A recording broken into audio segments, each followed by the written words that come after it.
Today is Tuesday the 29th of November.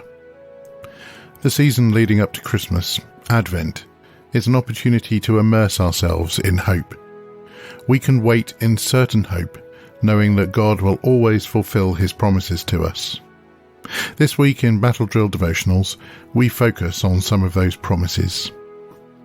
To help us today, we turn to Isaiah chapter 2 and verses 1 to 4.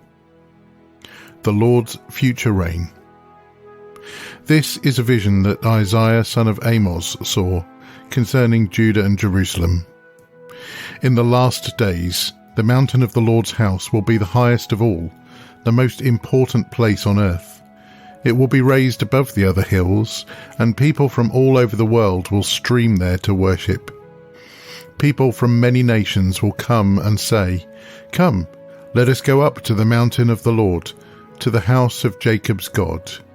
There he will teach us his ways, and we will walk in his paths. For the Lord's teaching will go out from Zion, his word will go out from Jerusalem. The Lord will mediate between nations, and will settle international disputes.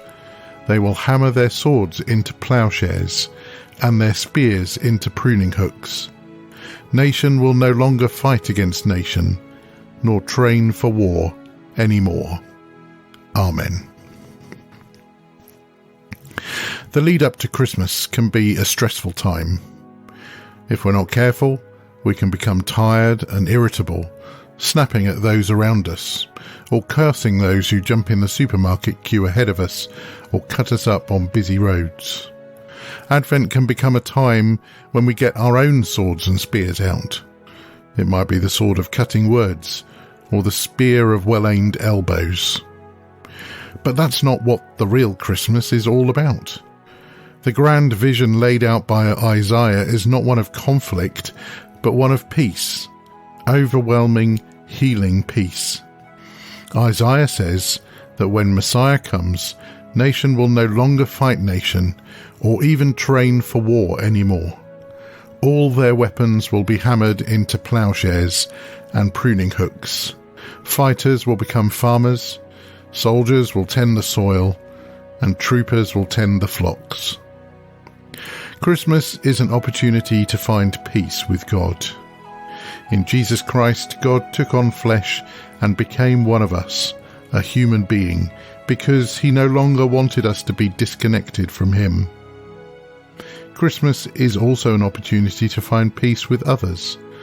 The closer we are to God, the better our relationships will be. A relationship with God pulls us all closer together. Christmas is finally an opportunity to find the peace inside ourselves, to discover emotional peace, wholeness, shalom, the peace of God. Will you lay down the arms of Christmas this year and find the real peace that God longs to give you? As you think about that question, these questions might help you go a bit deeper too. When Christmas gets stressful, what are your weapons of choice? How could you hammer them into ploughshares and pruning hooks instead? I hope to see you again soon for another battle drill.